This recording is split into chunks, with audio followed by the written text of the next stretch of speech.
Whenever you buy a stock, you've got to decide how much of your money do you want to put into it. There's a lot of talk you'll see if you read some simple investing books saying, oh, put 10% of your money in a stock, and that's good, because then if the stock goes up, it'll make you a huge return, and if it goes down, it won't really hurt you that much.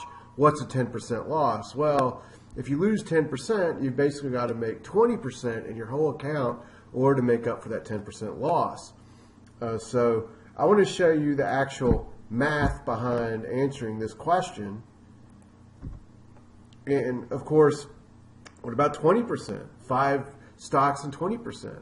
Because I've talked about putting 20% into exchange traded funds, 5 exchange traded funds in a core portfolio. That's what I do with my core portfolio. And what about 10% as mentioned before? Well, you really can't treat stocks the same way as you can an ETF, because ETFs that invest in stocks, they can be invested in dozens of stocks, even hundreds of stocks. You can buy the S&P 500 ETF, SPY, it's 500 stocks. So you got to push exchange traded funds out of your mind here when we're talking about what's the right position size for a stock. And let's go into the actual math. If you look below this video, you'll see a link to an academic article that answers this question, so you can read the whole thing and get the nitty-gritty details. But here's the simple conclusion.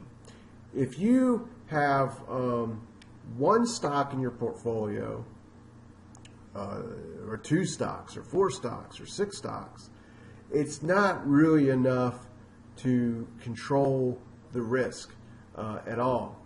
If you're looking at the question of diversifying by owning multiple positions, there isn't actually much difference between owning 1 position and 2 positions, because you're still so much at the mercy of these giant swings in your account, and 5 positions doesn't make much of a difference.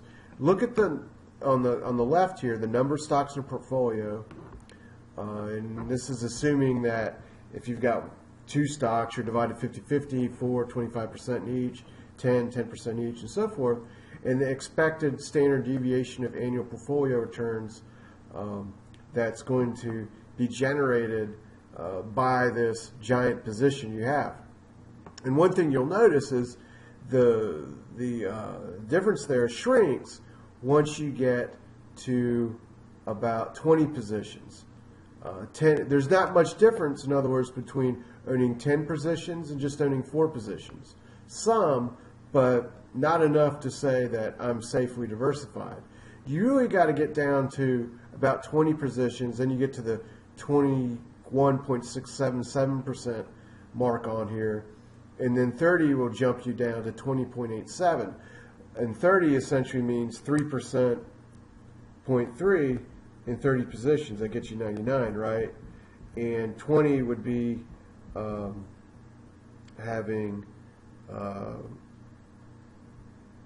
5% in a position, basically. So 5% gets you, manages your risk. 5% in a single stock position, 3% or 3.3% in a stock position really gets you down to limiting your position risk. Now, this is one thing I want to point out is when you go beyond the 3.3% level to, let's say, 1%, which is 100, there's really not that much of a difference between 3% and 1% when you're managing risk. And if you go beyond 1%, there's almost no difference at all between 1% and 0.5% and so forth. In other words, there's no real diversification bonus between having 100 positions with 1% each or 1,000 positions with 0.1% each. So that conclusion to me is when I am managing my own money, when I buy a stock, I really don't put no more than 3% of my money in any individual stock position. And if I do less than 3%, like 0.1% or 1%, there's really not that much of a bonus. But 5% is the max I'll put in a stock position. Really, it's 3%. the way I manage my money, because I do have ETFs in the bulk of my accounts, and that's it. So 3%, I put no more than that in an individual stock position. Now, I do buy more speculative positions in